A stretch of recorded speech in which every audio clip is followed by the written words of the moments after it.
on this computer. Alrighty. So, hello everybody. Welcome to Merrimack Mic on a Sunday, August 9th. This is our umpty-umph meeting. I have no idea how many meetings we've had, except this. Oh, next month will be the anniversary, the 7th anniversary of Merrimack Mic. We started like September 5th, I think it was, in 2013, and in Newburyport at the Plum Island Coffee Roasters Cafe.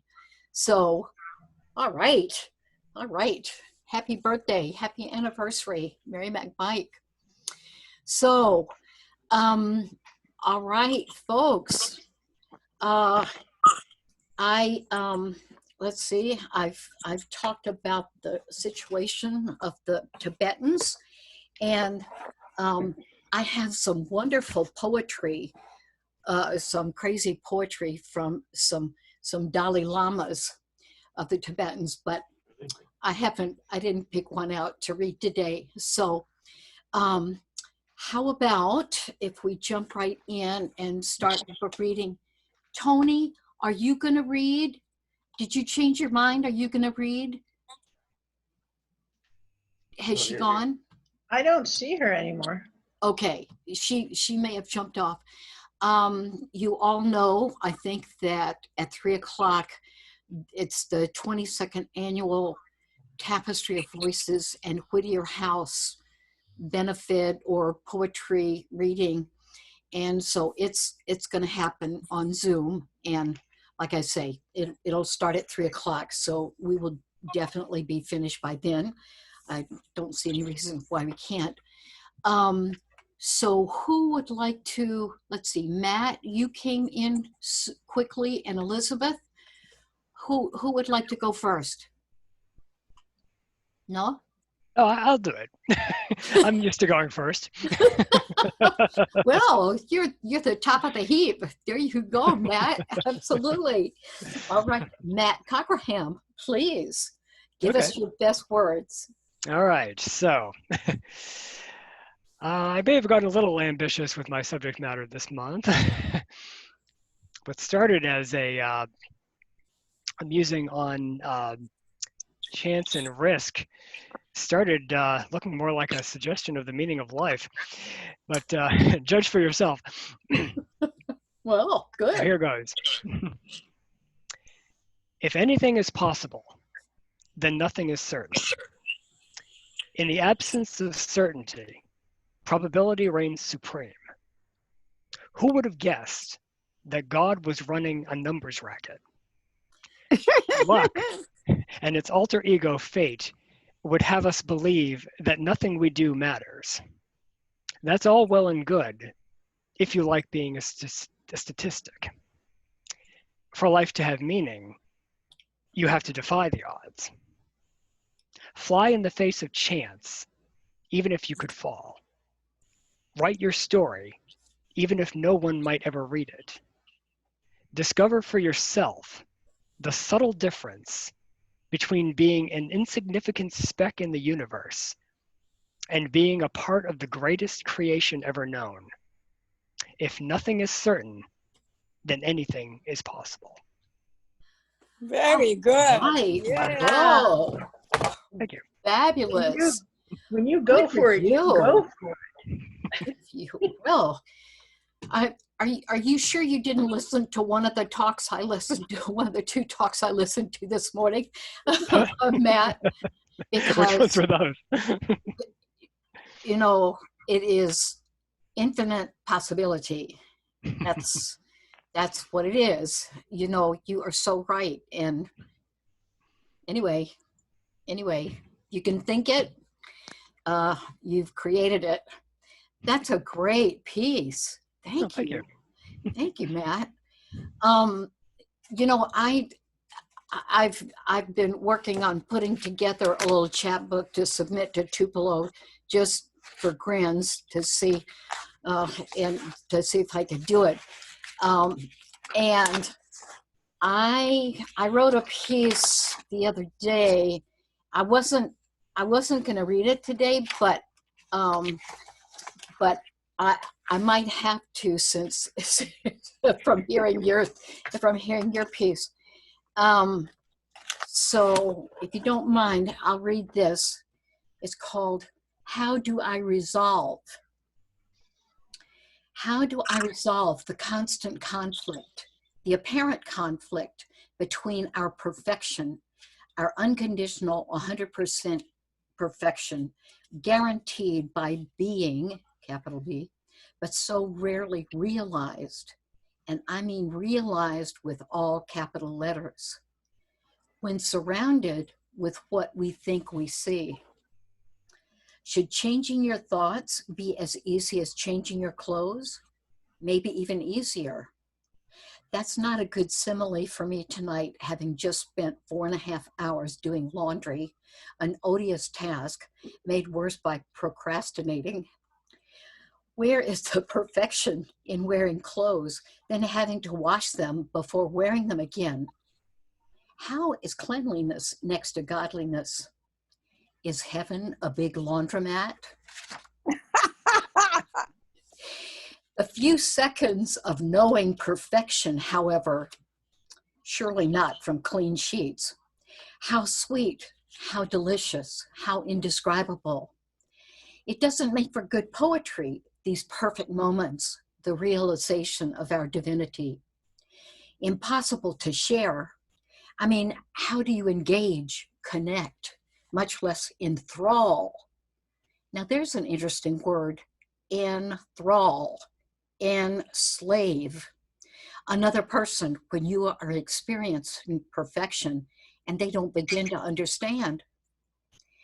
Thank God we have this long, torturous path to walk, navigate, negotiate, to seek and find our perfection.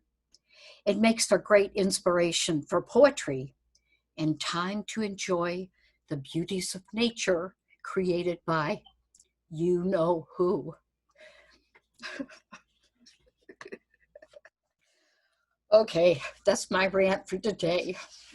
Thank you. Thank you. All right. So on to, let's see. How about, let's see, Elizabeth, you were up next, right? You want to go? I can jump in here. I love your slide from the spiritual to the laundry. That was perfect. I can't help it. You know, I try to stay in this transcendent, you know, higher consciousness, spiritual level. And then, you know, my pile of dirty laundry is staring me in the face or I'm tripping over it. It's just a pain. Anyway, okay. And I would definitely make a plug for Tupelo. They have extended their July submission into August. So they're accepting chapbook length or full book length, and they're open to any sort of hybrid. So I submitted and I included some of the blackout poems. I included a 10-minute play. They said they were open to any hybrid that kept the theme. So go wild. And it's still the end of August. Yeah. Elizabeth, what is the theme? Any theme you want. Oh. So it's open submission. So they don't care what you put in your book as long as it belongs in your book. And you're the one. Elizabeth, do you submit the book or do you copy parts of the book? It's submit a book, either a short chat book or a longer full-length book.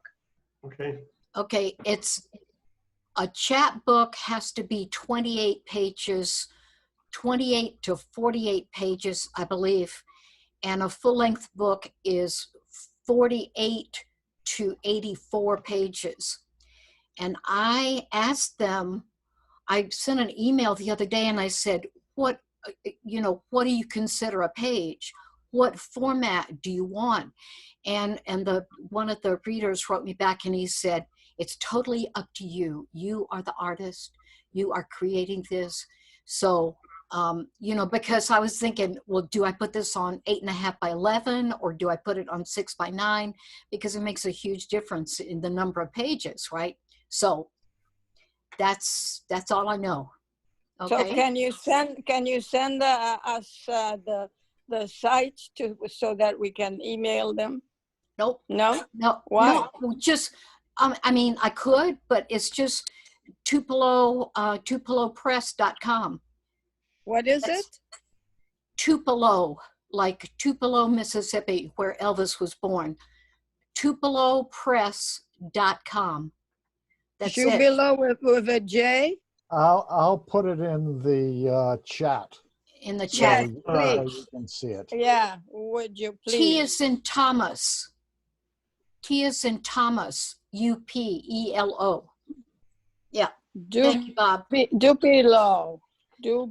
It'll T be in the as chat, in Muriel. Thomas. Okay. All right. Who's on first? Elizabeth. And then, one more announcement. Yeah. Tom was right. Taking a Tom Daly course, you really learn a lot. That man is a walking Wikipedia. He knows more about every reference from any poem you've ever read than you can possibly imagine. Tomorrow is my 6 out of 8 weeks. Wow. So I have to give my note whether I'm going to continue or not. And I am not going to continue because while I'm learning a lot, it's 5:30 to 7:30 and I'm still working remote from home and I have a bunch of Monday meetings. So I'm finding I'm at my computer from 8:30 a.m. to 7:30 p.m. And that's just... It's exhausting. It can be exhausting. Yeah. It's too much. And then, you know, I'm stiff, I'm sore, I've had too much screen time, I don't sleep. It takes me all of Tuesday to recover from my Mondays. So there will be a slot open in Tom Daly's next Monday. October, right? He's doing another course in October? Yeah, it's September, October. And it'll be 7 sessions. I think it's 7 sessions for $200. Anybody who has lost income from COVID, he has 1 scholarship space per workshop. And it's a learning experience. It's a lot of work. And I thought, you know, since I didn't have to drive, I could do anything, but it is too much day in my day. Yeah. I hear you. And please, you guys, pray for me because I go back to work tomorrow night. 8:30. After 18 weeks. Wow. That's Yes. huge. Wow. Yes. 5 days a week now? Yeah. Monday through I thought the president extended something. No, it's He's extended the election. right. He He's extended the truth. He's gonna wipe out the election like Putin did and declare himself emperor. But anyway. Right, No way. I'm going to take my not on my time. Well, if that happens, Muriel, you and I can leave the country. We can, you know. And where do we go? Beats me. Yep. All right, Elizabeth. All right. I have a few things that have been reworked, mostly for the submission. All right. So you've heard 2 of these before and 1 is new. Okay. So this is, I actually wrote this a couple years ago, but anyway, it's the 10th anniversary of my divorce. I'm on a flight halfway back from Aruba, writing in my journal, planning the marketing for my book, making a grocery list for my daughter's graduation party. I won't think about work until tomorrow. My daughter is in the seat beside mine, slowly reading page after page of handwritten letters, pencils scrawled on yellow paper from her father in the Essex County Jail. Detox is going well. He likes the program and his cellmate. He quotes the Bible, says his reading glasses are almost broken, but all his money goes for cigarettes. In Aruba, we saw leatherback turtle nests all along Eagle Beach. The female turtle returns to the same shore where she was born, hauls herself laboriously up the beach, laying dozens of eggs in a single nest, flippers flinging fine sand. Then she returns to the sea. 60 to 70 days later, the hatchlings must fend for themselves, making their way to the water at dusk, alone. We watched one night as the last baby turtle reached the Caribbean, got tossed back by a wave, and crawled forward again. The ranger said we're not allowed to interfere. I tasted the salt of my tears. We walked to the closest restaurant, ordered 2 fruity drinks, spiked with dark rum. Nice, nice, nice. One line updated after workshop on that one. This one's been pretty much totally rewritten. Winter walk with Angel. I saw Dad punch the dog, she tells me. We are walking on the beach. The dog is old. He told me not to tell you. Do you think the dog forgives me? Her words sting like icy wind. I did not protect this dog, this girl, as I should have. Fiercely, my home a safe shelter. You got caught in crossfire, I tell her, but I put that man out. We gave our precious Angel 10 more good years. That afternoon, we bring the dog to the vet. I stroke her rough as her shoulders slack, stroke my sobbing daughter's back. Wow. And that will be in Boston Literary Magazine this fall. Nice. Good. And I have one that won't bum the heck out of you. That's new, but I don't think I read it last time. And it was Amherst Writers Workshop, and the prompt was A Memory of Food. And this is Rhubarb at the Farm. Early summer, late spring, sitting on the back porch steps, rhubarb stalk in hand, thick and tart and crunchy, a bowl of sugar for dipping. We sat until the ants made a trail to the sugar, watched them carry off the chunky crystals clotted with dripped juice. Fresh bread, cucumber and dill, the heady, homey scent of yeast and hearth, butter and sugar, herbs fresh from the windowsill. We gave thanks to Jesus before every meal, but didn't truly know we were already blessed. Thank you. All right. Really All good. right. Yes. Yes. You know, so much of our poetry, so much of our words are talking about the abuses, the unfairness, the injustices that happen on a regular basis in this part of the universe, this level of consciousness in the universe. And you know, I really feel like our poems are prayers to try to help right the wrongs and for people to be able to survive and feel some kind of good human connection and good spiritual connection.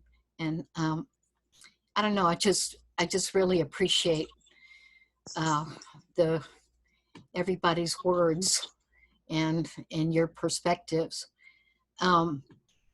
I read Trump, the book about Trump, you know, Too Much and Never Enough, written by his niece. Yeah. And I mean, it's all there. It's just all very clear how he became the person that he is. But it also gave me an idea that the people who support Trump and like him and think he's a good person, it seems to me that it's possible that they identify with him because they've been abused. and he's acting out things that they would like to be able to do, but have never been able to, in order to push back or to defend themselves from the abuse that they've experienced.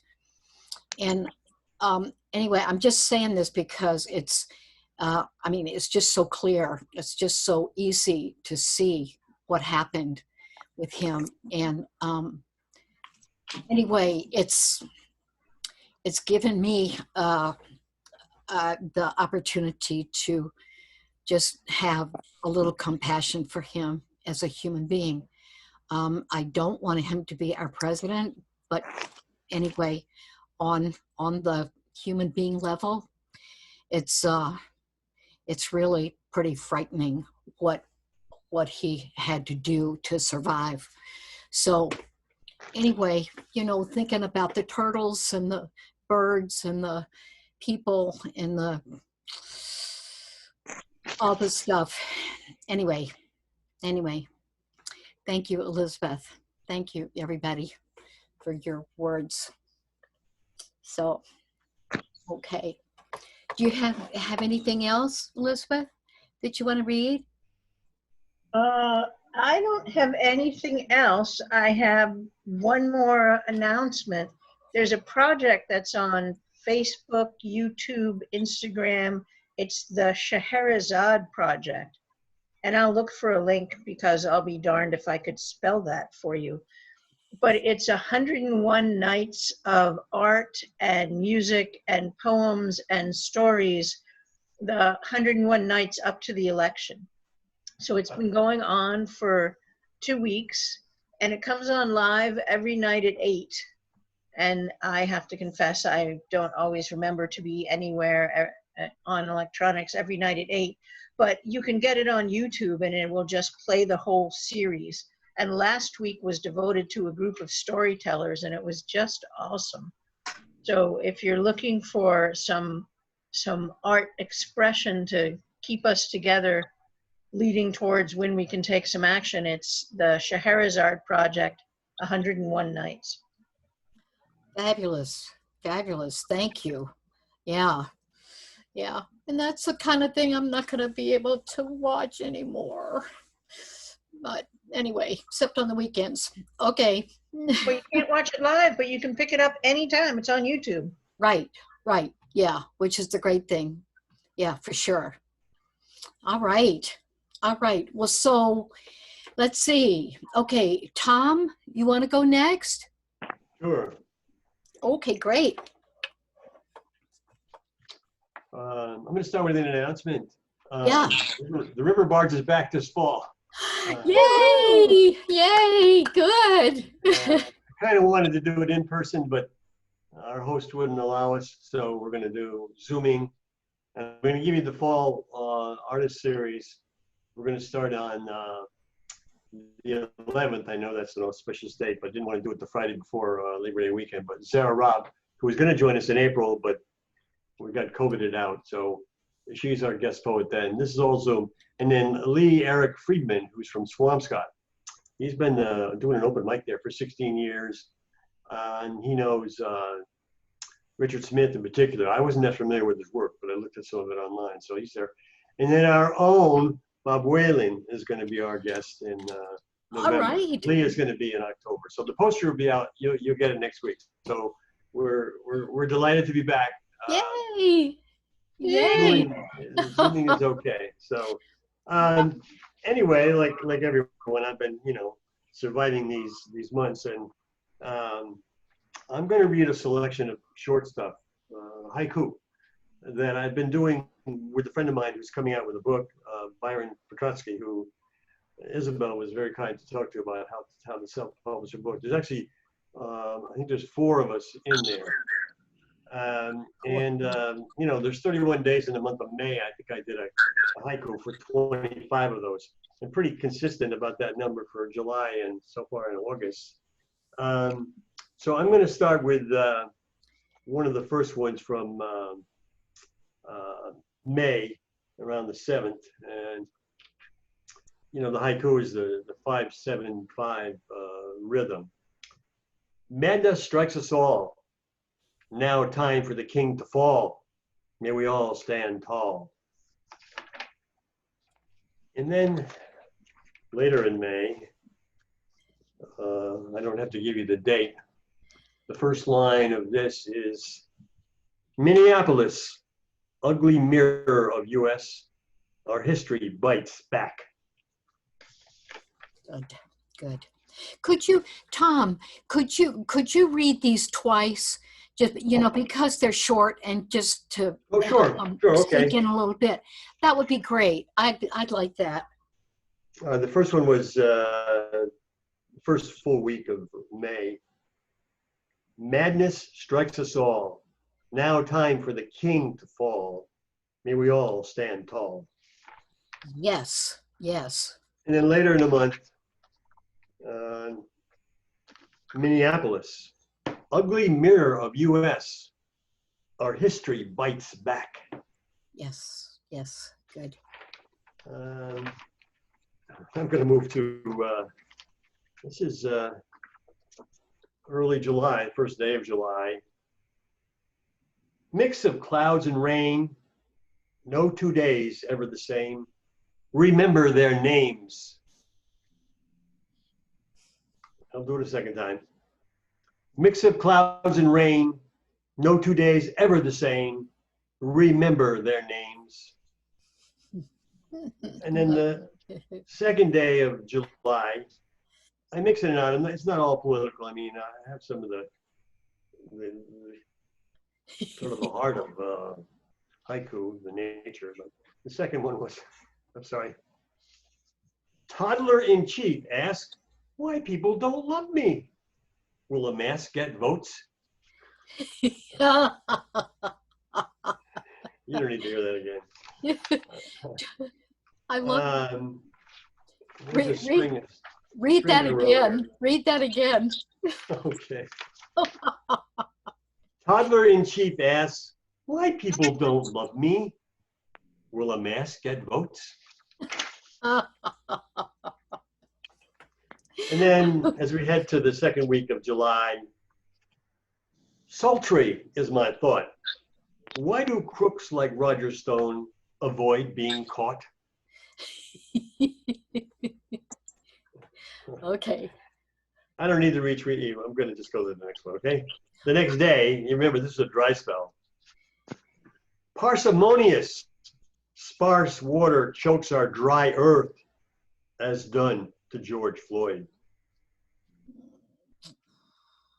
And in the middle of the month, day of wet and damp, orange head, now scary red, COVID response dead. And it gets a little cooler. We have a couple of cool days there. Beware the blanket. COVID, China, and racism. Cover up coming. Okay. Tom, can you read that one again? Okay, Tom, Sure. there was a little glitch in the sound when you read that last one. Last one? The last one. Yeah, If you okay. could This read is that again. beware the blanket. Orange head, now scary red. COVID, response dead. Okay. Okay.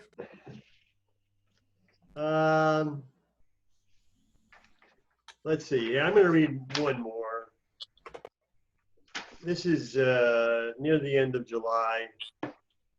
Loud morning crow fight. Struggle to be the top thief, just like Trump's White House. All right. Anyway, some of these are coming out in a book that which I'm entering that my friend is doing. So in the second, I have two to choose from. One is one I've written some time ago. There's a big effort with a petition going on now to remove the Hannah Duston statue from Haverhill. Are you familiar with that? No. Yeah.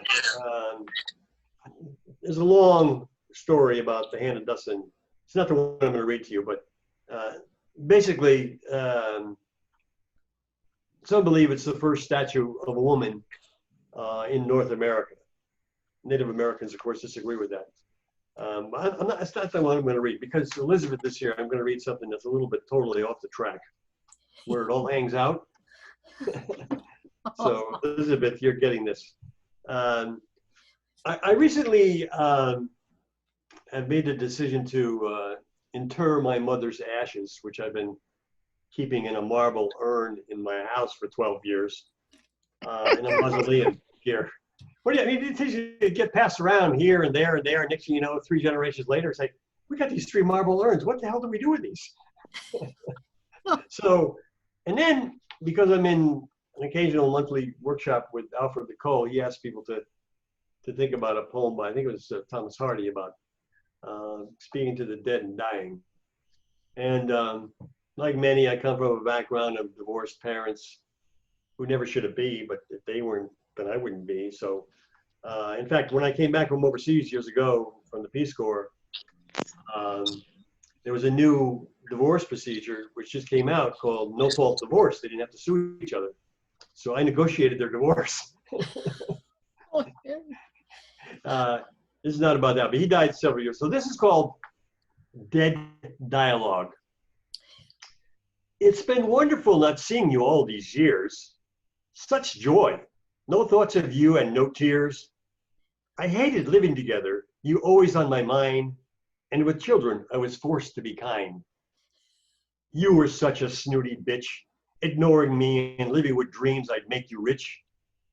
While a struggle we managed to breed, you pinning me down to plant your seed, chasing me night after night as I fought against you with all my might. I worked hard for money, food, and paid bills. You did nothing and bought stupid frills. The 2 born did grow and survive. In delivery, I lost a kidney to save the boy. Happy was I to awake and be alive. Raising them with you was never a joy. Yeah, a couple of brats you sheltered and taught them to hate me back. I'm happy you're deep in the ground with your mother somewhere near. So wonderful you can't make a sound. The boy keeps my urn ashes dear. Soon I'll be entombed far from you.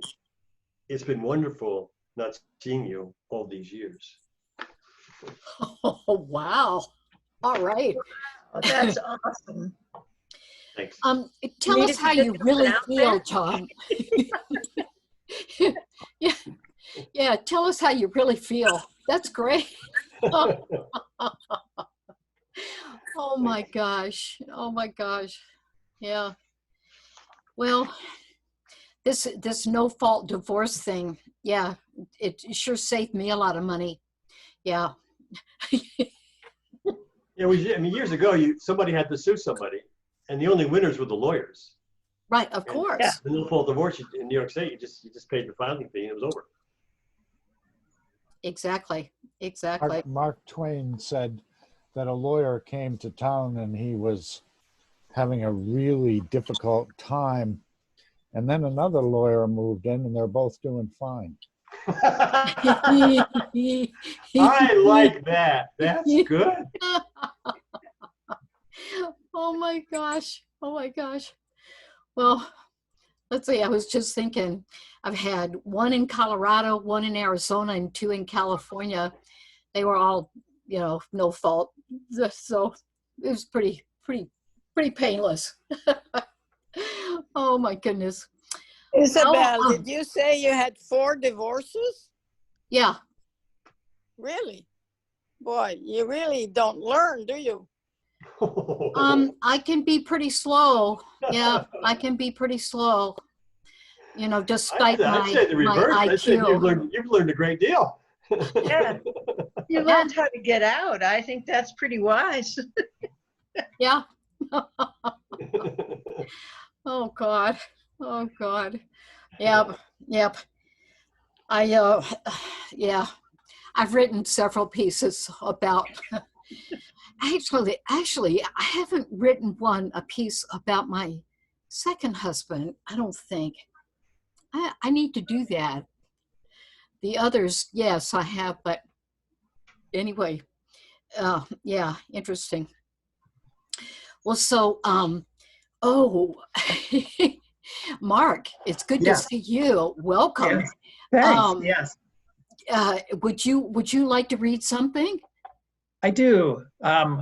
Because I've been working on one big poem for like the last months, many months, and it's not done. I can't read that one yet. So Oh, it's a project, and I'm having a lot of fun with it. But it's I realized, and actually, what's giving me some more information is that I, read some of these things and listened to interviews about how Lin-Manuel Miranda wrote Hamilton, and it took him years to write it with a team of people, songwriters, musicians, and how to get every phrase right. And I can't say that I'm writing Hamilton, but it taught me the value if you have a good idea and the enjoyment of writing something, just writing it and finding something within it.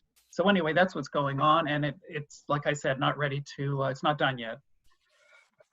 But I guess I want to encourage people to sometimes think about your poems that way, and to give them the time that they need for you to explore what's in there.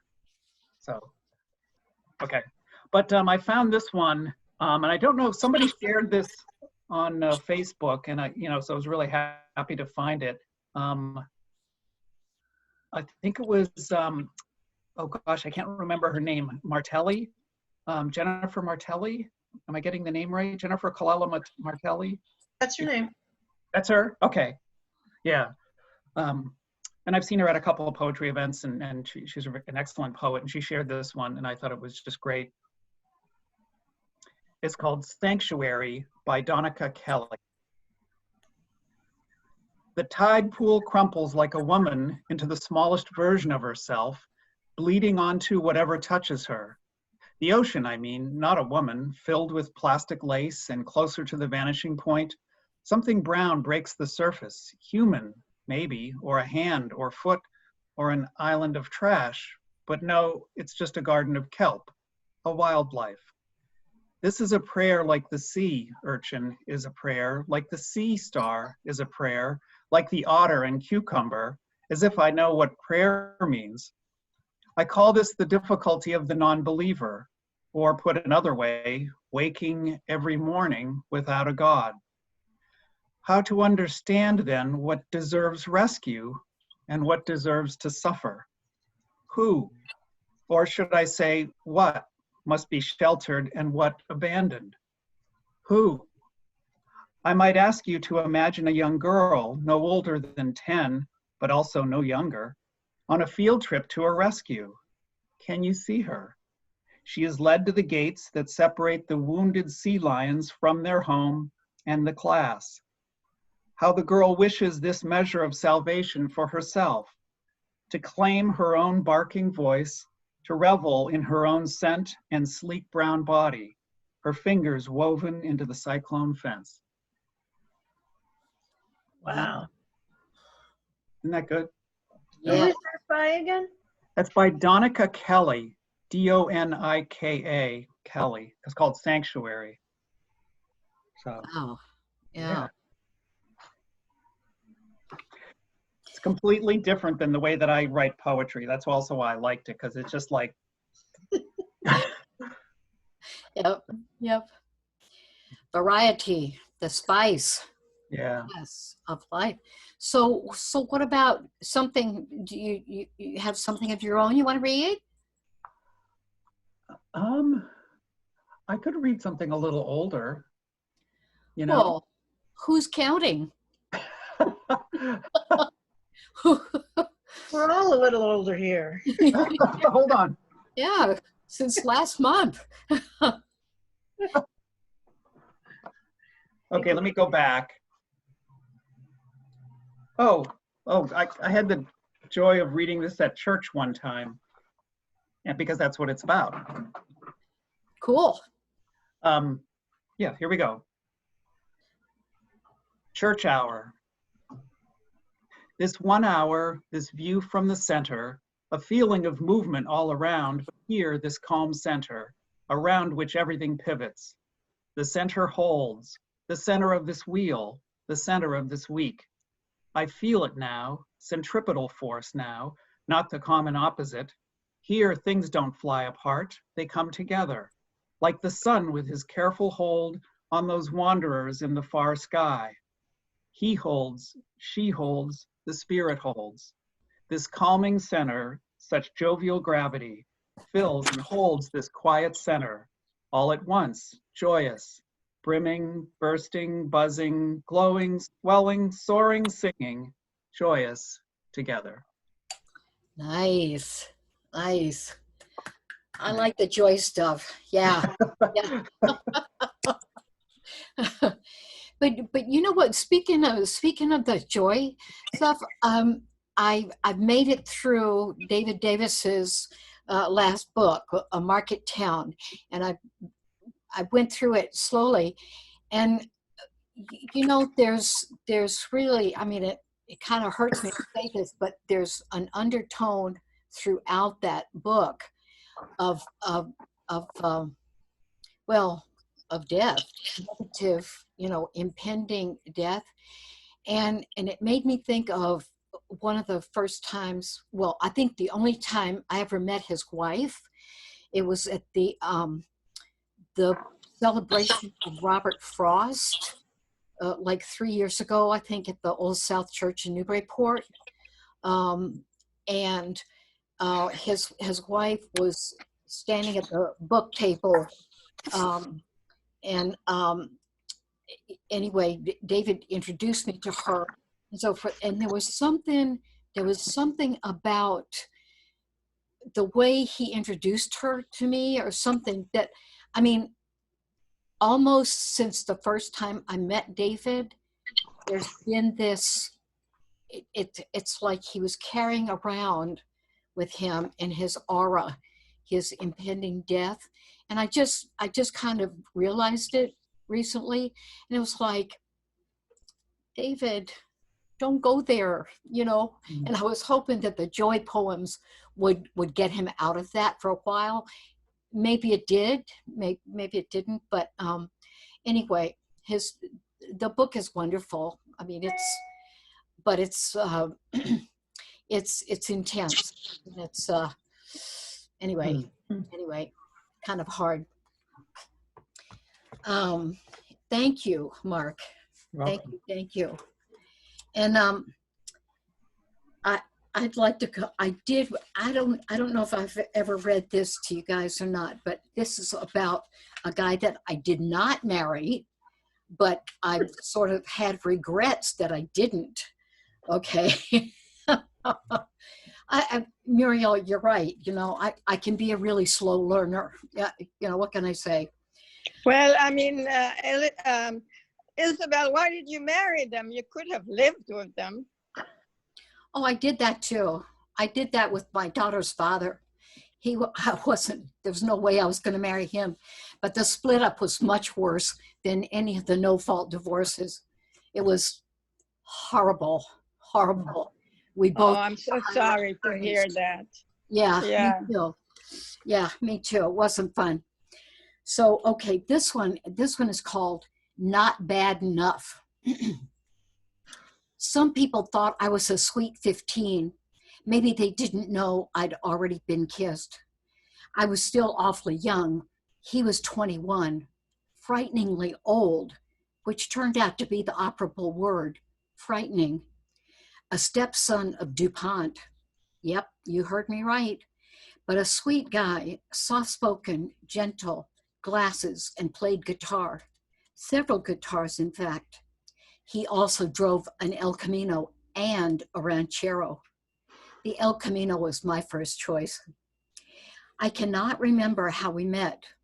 I must have been tongue-tied and brain froze, but he asked me out to an elegant dinner in Rembert, where the restaurant had white tablecloths, candles, and I was served my first glass of red wine.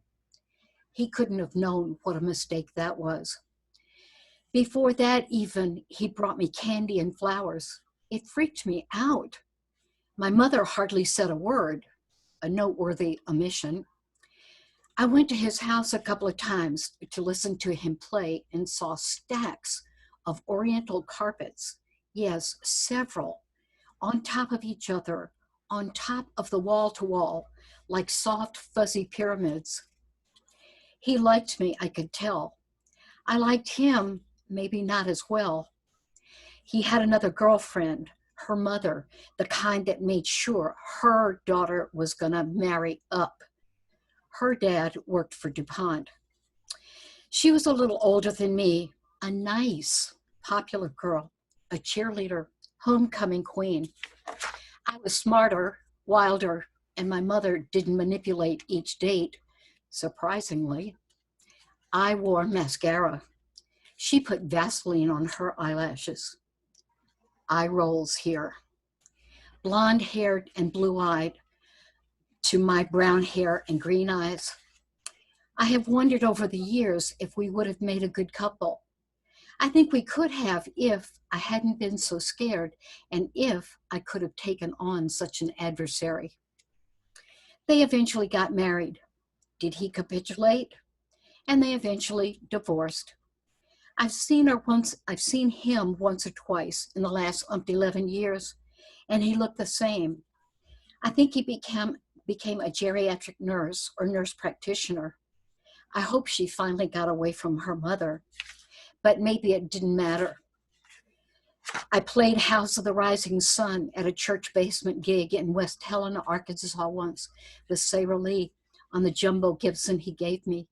That big box was comforting as I hugged it and strummed and wondered where he was and why I had been too scared to let someone good be good to me. Am I afraid of good guys? Distrust their good intentions? I guess so, because the only thing I can figure is that he just wasn't bad enough. Wow. Very good, Isabel. Yeah, I don't know what it is about the bad boys that are just, so attractive, but I don't know. 21 dating a 15-year-old is no saint in my book. Yeah. no, he was, I don't know if he knew how old I was. Anyway, yeah, he was, he really was such a good guy, such a really smart, decent human being. And he had a younger brother who was a real ego freak, a real, stud strutting around. And Walter, his brother, married the younger sister of a classmate of mine. And the younger sister, her name was Elizabeth, by the way, sorry. She was a real piece of work, very, very arrogant and prissy and so forth. And I think they probably made a perfect match, but I doubt if it lasted very long. Anyway, I can just see him. I can just see this guy, he was a really nice guy. Yeah. It's not bad enough. I guess. Anyway. Well, so anybody else want to read? Have anything? Bob, we missed Bob. Oh. Oh, good heavens, Bob, I'm sorry. And me. I've talked to you too many times in the last few days. I was going to say, it's like the bad penny. And forgive me. that's quite all right. And you were talking about stepbrothers, and I just wanted to mention that I really, really am thankful for my stepladder because I never knew my real ladder. Sorry. Oh. It took me a minute to hear that. Yeah, okay. One announcement. Yes, I finally caught up. Yes, wonderful. So there is an announcement. Rockport Poetry is also going to be back. I've lost faith in it being able to be face-to-face live. So it's going to be the second Wednesday of every month, as it was before, at 7 o'clock. And this next Wednesday is our new grand opening. There'll be Zoom invite posted on the Rockport Poetry Facebook page.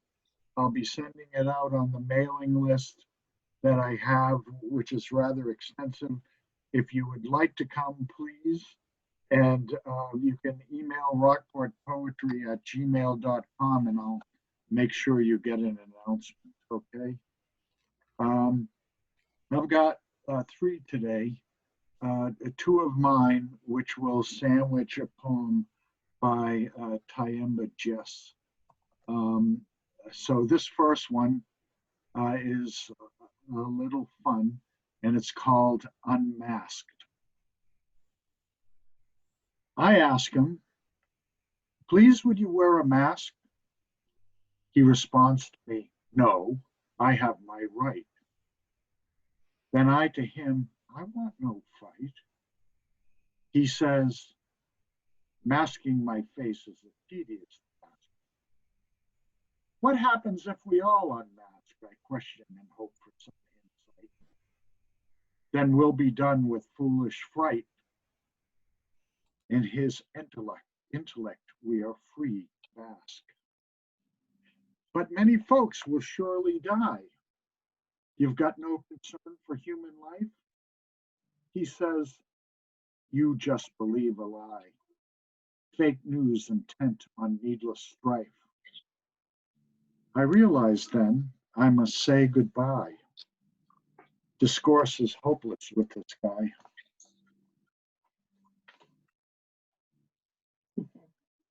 Okay, we're doing a lot of understanding of our problems that were the original sin of the country, which was slavery and racism.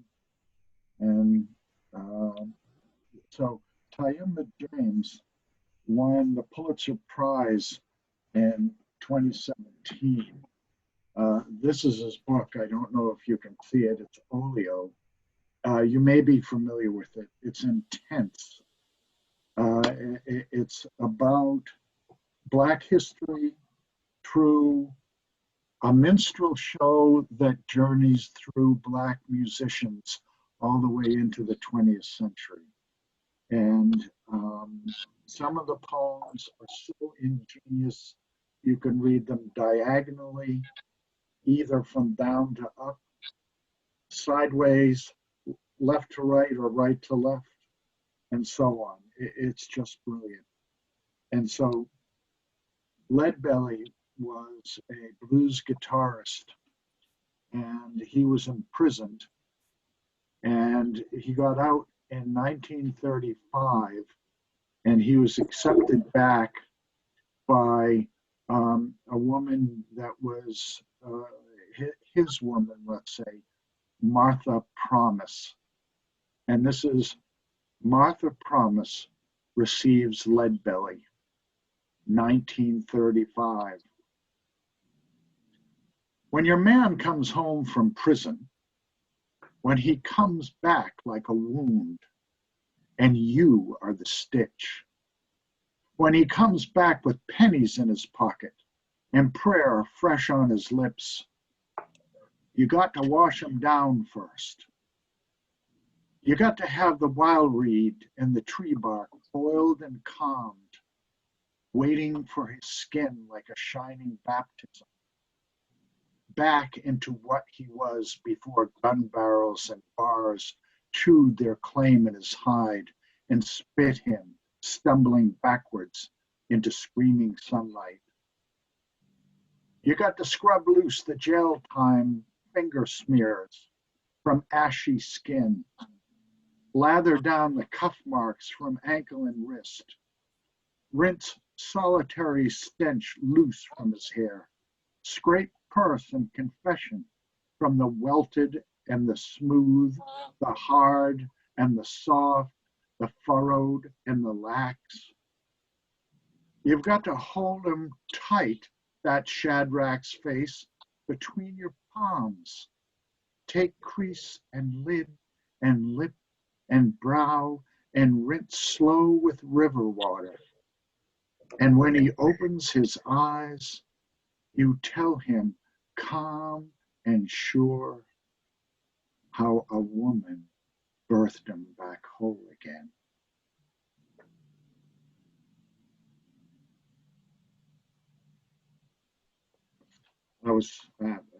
I love his work. That one was particularly intense. And I've been sort of revisiting early reading that I've done in college, for example, and James Baldwin being one that I've been rereading a lot of. And I came across this quote, which is really great. People who imagine that history flatters them, as it does indeed, since they wrote it, are impaled on their history like a butterfly on a pin and become incapable of seeing or changing themselves or the world. James Baldwin. And this is my poem called Baldwin's Butterfly. Pinned under glass, trapped in dim light, colors slowly fade, still fragile, yet once free in lofty haphazard flight, on capricious journeys, without destination or direction, save toward the bright hues of flower palettes, vibrant in the sunlight, the image of a soul that has mastered the magic of metamorphosis. First you crawled earthbound, driven solely by insatiable appetite, spoiled the fruit and crippled tallest trees, and then succumbed to sleep within a warm and silken bed, seduced by comfort into rejecting change, but clinging to a stalk would bring an inevitable solitary end. So you broke from this prison, chambered in a chrysalis. The cell was cracked, destiny was openness and erupting into light, emerging swallowed in seemingly useless grapes, which slowly expand and spread into gentle gossamer webs of wings. Navigating continents, voyaging oceans, surpassing mountains, the endless sky is home. Such existence never dreams of enclosing nets cast over you, kidnapping, enslaving you as property, robbing liberty, seeking to own. Spirit escapes, sheds its skin, and becomes something else again. A corpse remains, pierced and closed, as an exhibit for those who wrongly believe this is how to possess brilliance, capturing as if a lesser thing, subservient to their will.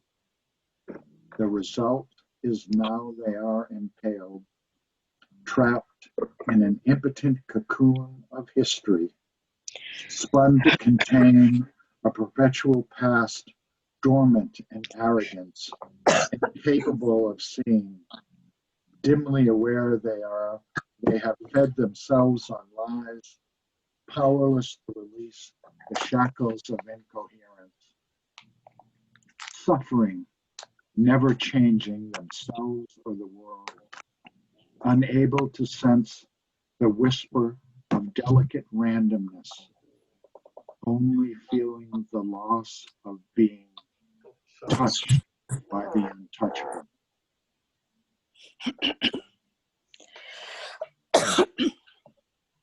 Thank you. Thanks.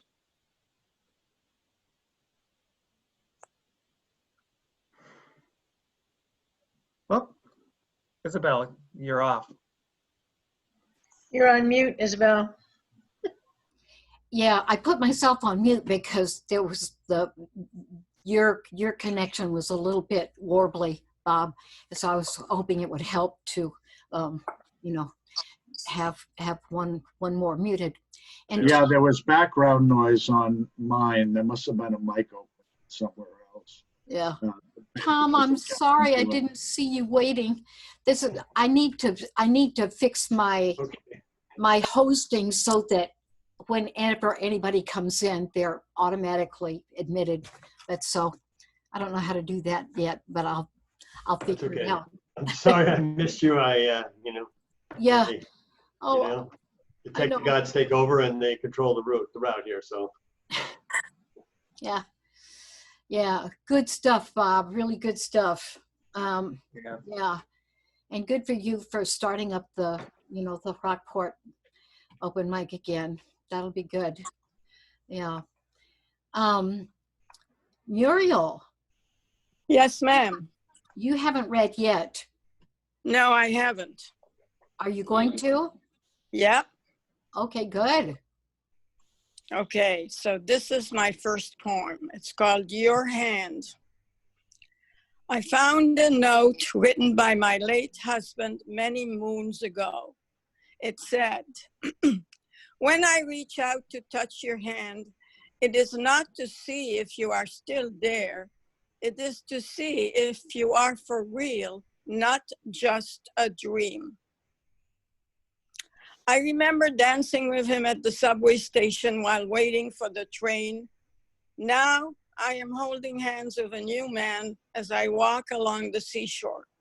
It's not the same familiar hand, but it's wonderful to have a hand to hold on to. Wow. Wow. Interesting. Yes. So this one is called Dreaming. I dream of sprouting wings and flying in the sky to mysterious places and in unknown lands. And as I soar in the sky, I dream of meeting friendly spirits who hold my hand and guide me on my way. I dream of being free of the confines of the earth and the quarantine of home and studio. Hopefully, COVID will not follow me in my flight as I discover a land where people are friendly and not wearing masks and not scared to hug. Today, my wish may not come true, but it's always good to dream all possibilities. All right. All right. Well, and the last one here is called Time. Time passes me by. Time stops. Time is fleeting. I wish I had more time. Time is an illusion created by man. It does not exist. When we are having fun, time goes by so fast. But when we are in pain, time goes by so slowly. Should we ignore time? Only if we are meditating. Otherwise, not in buses, planes. Anyway, in this pandemic time, time moves so slowly like a snail crawling up a wall. So let us connect with others to make time go faster. All right. Wait a minute. Don't let time go faster. Holy smokes. Can't keep up now. Oh, well, No. try to be pertinent to today. I want to say something, okay? Sure. You know that there was an explosion in Beirut. Yeah. And you know that it affected my alma mater, the American University of Beirut. And they had to close for a couple of days. And one of my cousins got hurt, and her arm broke, and I don't know, her leg broke, and her ribs broke, all from this explosion. And I found out today that the United States donated money for the explosion, and it was very interesting. They didn't donate to the Lebanese government, which was not a good idea because they'd probably pocket the money. They donated that money to the American University of Beirut. And I was really happy for that. But anyway, I mean, I can't believe what happened. These poor people are having one problem after another. So I'm saying this, so I wish if you have intentions of praying, to pray for them. Yes. Yes. Okay. Yes, Muriel, I hear you. Lots of people are having lots of problems these days. And you guys, I would like to I'd like to introduce to you guys a friend of mine from Berkeley, California, Herb Ranharter. He's just come in. And Herb, this is our group. Today it's a little slim because of this 3 o'clock meeting that's going to happen in a little bit, but so there's Matt Cockraham, there's Elizabeth Wolf, Bob Whelan, Tom Wiley, Muriel Angelil, and Mark Borer, and me. So I hope you have something to read. Oh, I do, actually. Good. Yeah, I do. Anytime. Herb and I have known each other since 1977. Okay. You're supposed to say, look at your watch and say, what time is it? Oh, 1977, yes. All right. So I'm not familiar with the protocol entirely, so. Well, you've do I get a cue as to when to read, or how does it work? Well, everybody has read. You know, 10 o'clock your time is 1 o'clock our time, which is when we start. I realize that, but you failed to tell me whether it's Eastern time or Pacific time, and as I am currently, unfortunately, under some medication, I got confused, I'm afraid. Well, no big deal. Anybody that shows up gets to read. And so you get to read. Can you hear me? Yeah. Okay, that's fine. I had some Vimeo versus the audio system issues earlier. So, okay.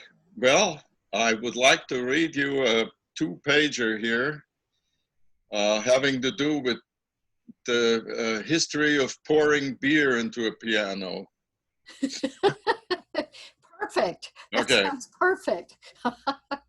Here it goes.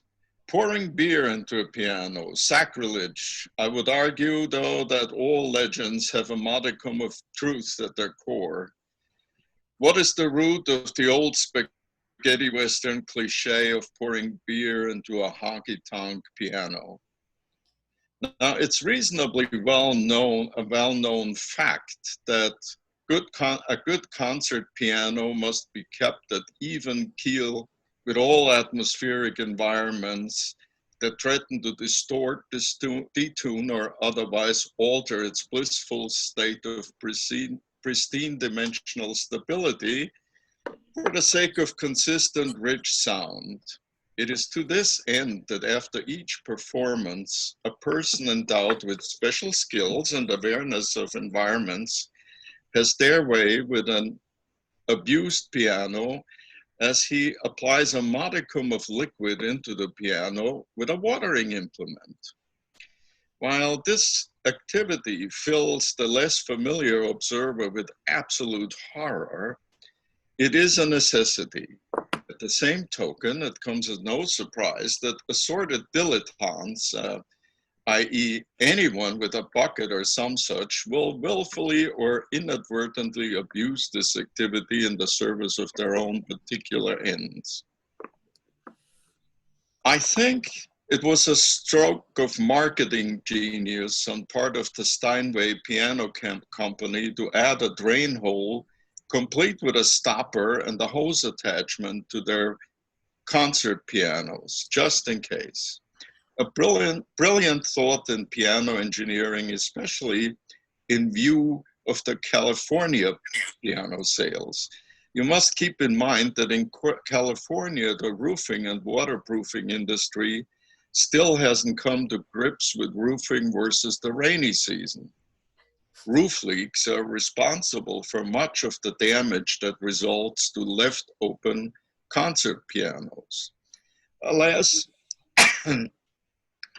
roofers and architects like to blame such damage on tears owing to bad performance or tears owing to bad performances or operas like Bluebeard. Bela Bartok would have incorporated tears differently into his Bluebeard opera had he been aware of all the options. Tears, Judith, tears. I'm reasonably certain that Keith Jarrett is one of the true beneficiaries of this knowledge. He is one of the few pianists who has truly gone beyond the keyboard, or should I say below the keyboard, into the nether regions, and has seriously contemplated the extent of possibilities that such plumbing features offer. This is especially true in the view of the fact that he owes much of his success to his Cologne concert, largely to a happy accident involving an absent concert piano and a well-soaked substitute piano that had been stored in a damp and obscure hiding place deep in the bowels of the Cologne concert hall, where no self-respecting, or should I say, respectable concert piano should ever be kept. At the time, the incident forced Keith to improvise extensively using an inferior, spongy instrument, the Rosinante of pianos, as it were, after a trenching. A roaring success by all accounts, defining his career. The rest is, as they say, history, but I diverge. Back to the extended piano plumbing feature. The drain is, of course, so well camouflaged that it can only be found by a select and dedicated cadre of piano plumbers, indeed a rare breed of men or women that also play piano in their off times, and they're not plumbing, when they're not plumbing, and who are curiously, and whose curiosity usually extends beyond the mere tinkling on the ivories. This requires a kind of professional curiosity that takes them to their knees and gets them to fiddle about below the key line in that netherworld that is commonly perceived as beyond proper piano etiquette. The drain is, and that extents, that needs to be pointed out, meant to be used sparingly. Now, pouring beer into a piano is a custom in certain parts of the world and is strongly and in the most certain terms discouraged, primarily because of fears that the strings might well develop a taste for certain liquids and become, pursuant to such abuse, unruly, saddling the makers of the instruments with an undeservedly dubious reputation. Furthermore, it's likely that such practices, although advantageous to liquid vendors, may inevitably necessitate retuning of the instrument, resulting in undesired expenditures for the owners of said instrument. Procedures for removing such liquid abuse generally require the lifting of the furthest leg of the instrument by a few inches. Yes, much like what a dog might do to relieve itself. Dependent on the expected flow, and on the present state of the liquid level, viscosity and such things, appropriate caution is to be advised. All the while, It will be essential to move slowly and deliberately while exercising the greatest care with an eye on the possibility that the liquid may yet slosh forward towards the keyboard side, an unthinkable occurrence which is even more undesirable. Once the instrument is stable, a large bucket should be placed under the train in anticipation of some other mishap. Therefore, thereafter, a common 3/4-inch garden hose may be attached to the drain spout with its other end leading to a convenient receptacle of sufficiently large capacity. Some further attention needs to be invested into making sure that the outlet of the hose is actually positioned lower than the fluid level in the piano so as to avoid any kind of reverse flow, which might lead to more seriously unpleasant damage and the need for yet further adjusting of the instrument. A word of caution: the use of a hairdryer on the instrument to hasten the curing after the procedure is strictly prohibited, and under any circumstances. This and similar actions such as this would categorically void any kind of warranty altogether.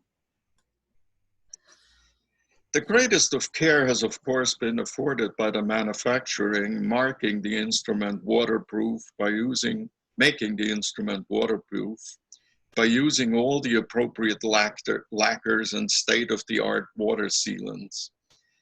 At the same, all the same, aging of the wood and changes in temperature may have taken their toll on previously pristine conditions, rendering the piano vulnerable. These are considered an act of God. Please refer to the small print in section C of the manual. I sincerely hope that you have found these instructions useful, and I recommend a few trial runs at filling and draining the piano as practice. The manufacturer is, of course, confident that you are aware that practice makes perfect. At the same token, I feel obliged to point out that the warranty does not cover such tests, and any tuning and retuning of the piano is, after any such trial run, strictly the responsibility of the user. Now, in closing, I would like to explain how these thoughts came about. When I coughed myself into awakening this morning, I was greeted by a reddish dawn owing to emissions from assorted wildfires all around California.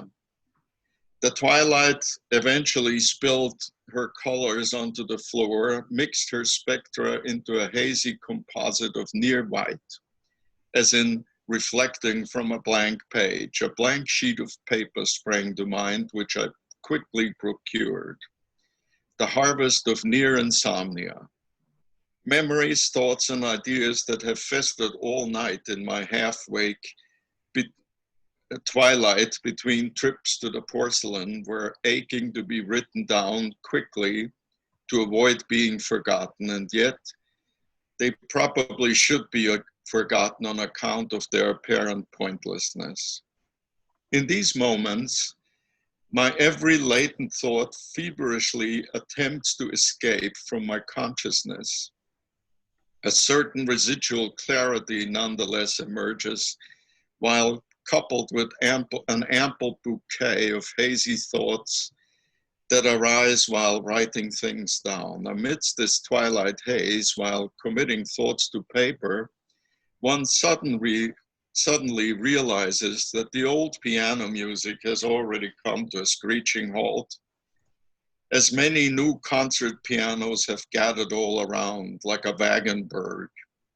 They're waiting, mimicking a herd of leaderless hippopotami frantically outdoing one another, with new approaches as to how to stage yet another new sonata for boiling water and whistling tea kettle.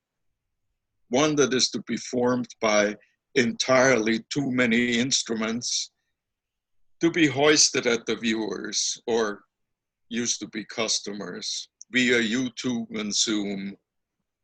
12-tone music, you ask?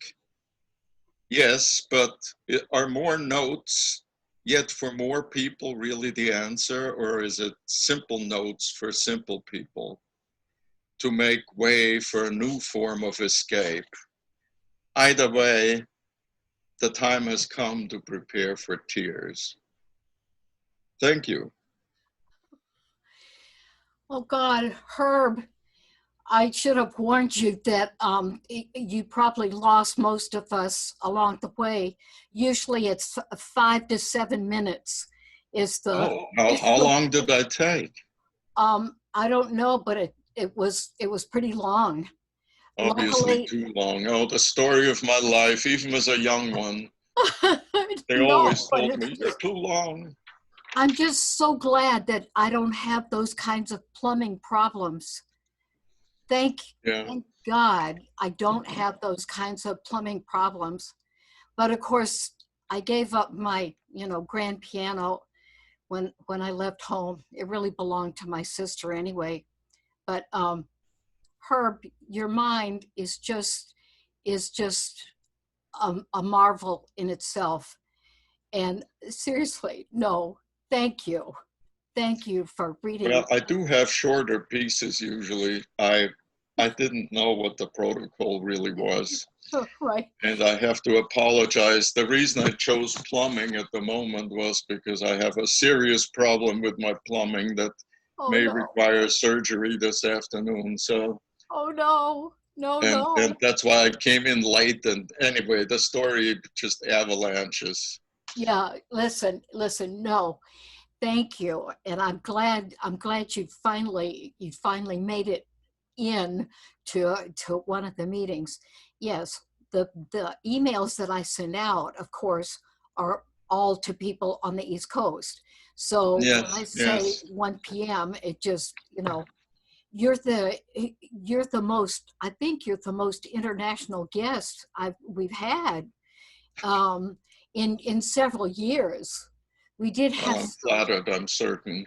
yeah, well, welcome. I mean, seriously, welcome. We had some Welsh poets a few years ago that came in person to this part of the world, and we did various poetry readings and so forth. But so please, please come back. Please, you I know, shall, and I shall restrain myself next time. I really am sorry. I didn't know. no, no, no, no. Listen, it's okay. It's okay. And please, please, I wish you absolutely the best this afternoon, later this afternoon, on your plumbing Yeah, problems. COVID, what it is no small matter in this context. Right, right. I did send you a copy of what I just read. It's in your in-basket email.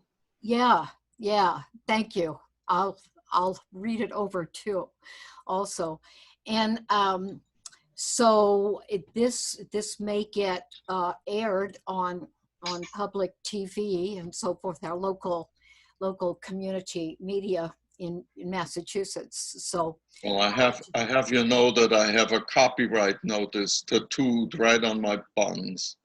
oh, So be that's so good. careful. Yes. So we can count on you for the next full moon ceremony, and Absolutely. Well, theoretically, yes, unless they do some serious damage today. oh no, don't go there. Don't go there. No, not at all. Go ahead. Yeah, what can anybody say? It's a Yeah. crazy world.